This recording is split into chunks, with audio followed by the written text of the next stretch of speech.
தமிழக மக்களுக்கு, இந்திய மக்களுக்கும் வணக்கம். நம்ம தமிழ்நாடு பார்த்திங்கன்னா நிறைய விஷயத்தில் மற்ற மாநிலங்களுக்கு முன்மாதிரியாக இருந்திருக்கு. அந்த மாதிரி ஒரு தகவல் தான் இப்போ நான் உங்களுக்கு சொல்ல விரும்புகிறேன். என்னென்னா, நம்ம விவசாயத்தில் இது ஒரு முயற்சியாகவும் இல்லை இது ஒரு புரட்சியாகவும் கூட இதை செயல்படுத்தலாம்.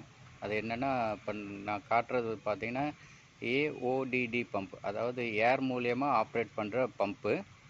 இந்த பம்பை விவசாயத்துக்கு பயன்படுத்துறதுக்கு தமிழக அரசு முயற்சி செஞ்சாங்கன்னு வச்சுக்கங்களேன். ஒரு புரட்சியாகவே நம்ம மற்ற மாநிலங்களுக்கும் காட்டலாம். ஏன்னா எல்லா விவசாயிகளும் பார்த்திங்கன்னா மின்சாரத்துக்காக அப்ளை பண்ணுறாங்க. மின்சாரம் தட்டுப்பாடு கூட ஏற்படும். இப்போ நம்ம பார்த்திங்கன்னா டீசல் பெட்ரோல் வண்டி யூஸ் பண்ணோம். இப்போ பார்த்திங்கன்னா எலக்ட்ரிக்கல் வண்டிக்கு நம்ம மாறிட்டுருக்கோம். அதே மாதிரி தான் இப்போ எலக்ட்ரிக்கலை நம்பியும் நம்ம ஃப்யூச்சரில் வெயிட் பண்ண முடியாது. அதனால் மாற்று இதாக பார்த்திங்கன்னா ஏர் மூலியமாக இப்போ பம்பெல்லாம் அவைலபிளாக இருக்குது. ஒவ்வொரு கெப்பாசிட்டிலையும் பம்ப் இருக்குது.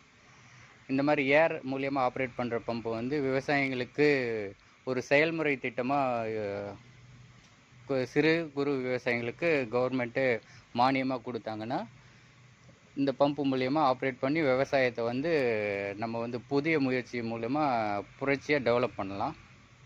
ஏன்னா ஒரு நாட்டின் முதுகெலும்பே பார்த்திங்கன்னா விவசாயம் தான். விவசாயத்துக்கு நீர், மின்சாரம் இந்த மாதிரி தேவைப்படுது. இப்போ மின்சாரத்துக்கு பதிலாக இந்த மாதிரி ஏர் ஆப்ரேட்டட் பம்பு நம்ம யூஸ் பண்ணோம்னா ஒரு புரட்சியாகவே செயல்படுத்தி இந்த மாதிரி ஒரு திட்டத்தை புரட்சியாக செயல்படுத்தினோம்னா ஃப்யூச்சரில் நம்ம எலக்ட்ரிக்கலை மட்டும் எதிர்பார்த்து இல்லாமல் இந்த மாதிரி ஏர் மூலிமா ஆப்ரேட் பண்ணியும் நம்ம விவசாயத்தை டெவலப் பண்ணலாம்.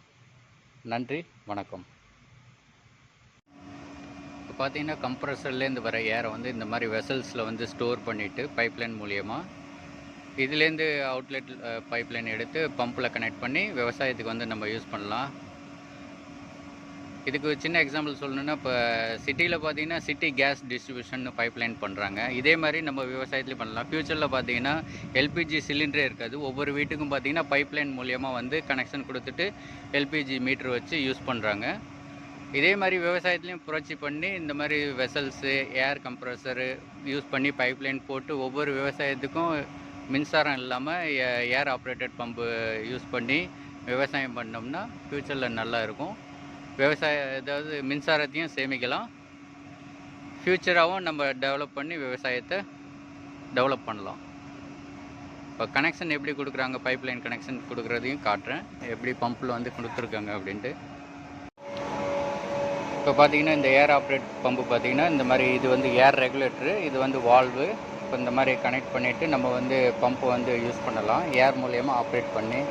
இப்போ நம்ம மின்சாரம் உற்பத்திக்கு பார்த்திங்கன்னா முன்னே தெர்மல் பவர் பிளான்ட்டு அதிகமாக பயன்படுத்தினோம். கோல் இப்போ தட்டுப்பாடுனால நம்ம இப்போ சோலார், விண்டு இந்த மாதிரி யூஸ் பண்ணி மின்சாரம் உற்பத்தி பண்ணுறோம். ஃப்யூச்சரில் பார்த்திங்கன்னா இதுக்கும் வாய்ப்பு பார்த்திங்கன்னா கம்மியாக இருக்கும். ஸோ அதனால் தொலைநோக்கு திட்டமாக நம்ம ஏர் மூலியமாக ஆப்ரேட்டட் பம்பு அவைலபிளாக இருக்குது. இதை நம்ம அதாவது விவசாயத்துக்கு யூஸ் பண்ணோம்னா நம்ம மின்சார தேவையை குறைச்சிட்டு இந்த மாதிரி பம்பு யூஸ் பண்ணி நம்ம விவசாயத்தில் அதிக உற்பத்தியை செயல்படுத்தலாம். ஸோ இந்த மாதிரி தொலைநோக்கு திட்டத்தை தமிழ்நாடு கவர்மெண்ட்டு ஒரு ட்ரையல் மூலயமா ஒரு குறிப்பிட்ட ஏரியாவில் உள்ள விவசாயத்துக்கு பயன்படுத்தி சக்ஸஸ் ஆச்சுன்னா இதை டோட்டலாக இம்ப்ளிமெண்ட் பண்ணலாங்கிற மாதிரி என்னோடய ஐடியாவை நான் தெரியப்படுத்துகிறேன். விவசாயத்துக்கு மட்டும் இல்லாமல் இப்போ ஒரு ஏரியான்னு பார்த்திங்கன்னா ஒரு கிராமம் ஃபுல்லாகவும் உள்ள வீடுங்களுக்கு இந்த மாதிரி ஏர் ஆப்ரேட்டட் பம்பு கொடுத்திங்கன்னா அவங்க மின்சார தேவை கம்மியாயிரும். ஏன்னா தண்ணி நம்ம வீட்டுக்கு அதிகமாக யூஸ் படுத்துகிறோம்.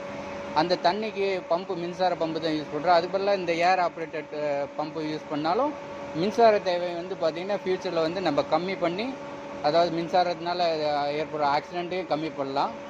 இதே ஏரை வச்சு வீட்லேயும் ஒரு பைப்லைன் மூலியமாக ஒரு டேப்பிங் கொடுத்திங்கன்னா சம்மர், அதாவது கோடை வெயில் சீசனில் பார்த்திங்கன்னா வெப்பம் அதிகமாக இருக்கிறப்ப வீட்டில் இந்த ஹை ப்ரெஷர் ஏரை ஸ்ப்ரே பண்ணோம்னா கூலிங்காகவும் நம்ம யூஸ் பண்ணலாம். ஸோ இதில் நிறைய மல்டிபிள் பர்பஸ் திட்டங்கள் இருக்குது. ஸோ இதெல்லாம் அனாலிசிஸ் பண்ணிவிட்டு செயல்படுத்தும் மாதிரி விவசாயத்துக்கும் சரி, பொதுமக்கள் தண்ணீர் குடிநீர் தேவைக்காகவும் சரி, வீட்டுங்களுக்கு அப்புறம் ஏர் மூலியமாக ஸ்ப்ரே பண்ணி ஹீட்டை ரெடியூஸ் பண்ணுற மாதிரி வீடுங்களுக்கும் சரி இந்த மாதிரி திட்டத்தை பயன்படுத்தலாங்கிறத நான் தெரியப்படுத்துகிறேன். இதை ட்ரையல் அண்ட் எரர் மூலியமாக தமிழ்நாடு அரசு ஒரு குறிப்பிட்ட விவசாய ஏரியாலேயோ இல்லை கிராமங்கள்லையோ செயல்படுத்தி பொதுமக்களுக்கு பயன்படுமாறு தாழ்மையுடன் கேட்டுக்கொள்கிறேன். நன்றி, வணக்கம். விவசாயத்தை காப்போம், புதிய முயற்சி செய்து.